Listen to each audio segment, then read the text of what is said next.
Cadel Evans' Tour de France success is tipped to see an explosion in the number of Australians riding bikes. But his Tour victory also coincided with the tragic death of a keen Melbourne rider. And there are growing calls for tougher safety laws. At his peak, John Cornish was a professional cyclist and triathlete, committed to the sport he loved and safety conscious in the extreme. On Friday, he was knocked from his bike and killed while riding on a notorious cycling precinct in Melbourne's south. One thing John used to always do when he rode with me was ride on the outside to protect me. In a cruel irony, the 32-year-old was to feature in a cycling safety web production. He was shooting in the days before his death. Ollie Allen was working with John, who's seen demonstrating hand safety signals in this scene. The project we're working on was around just educating cyclists on some of the bike ethics that were needed out on the road.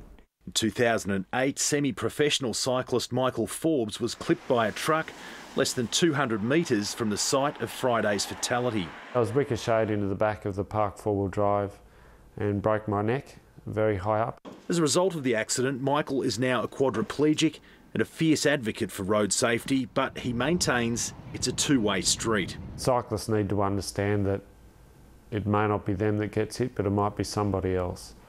But motorists obviously need to understand that hitting any cyclist can cause grave injuries. He says education and awareness should be the main consideration of any prospective new rider taking to the road.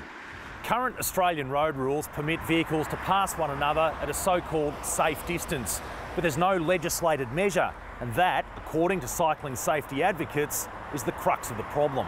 The Foundation is calling for the government at federal and state level to endorse a minimum of 1 metre passing distance for when motorists are passing bike riders.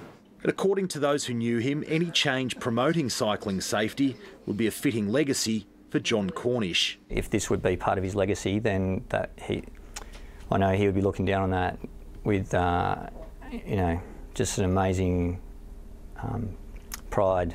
He just always find something positive, and that was him. State and federal governments are considering the proposed changes. Luke Waters, World News Australia.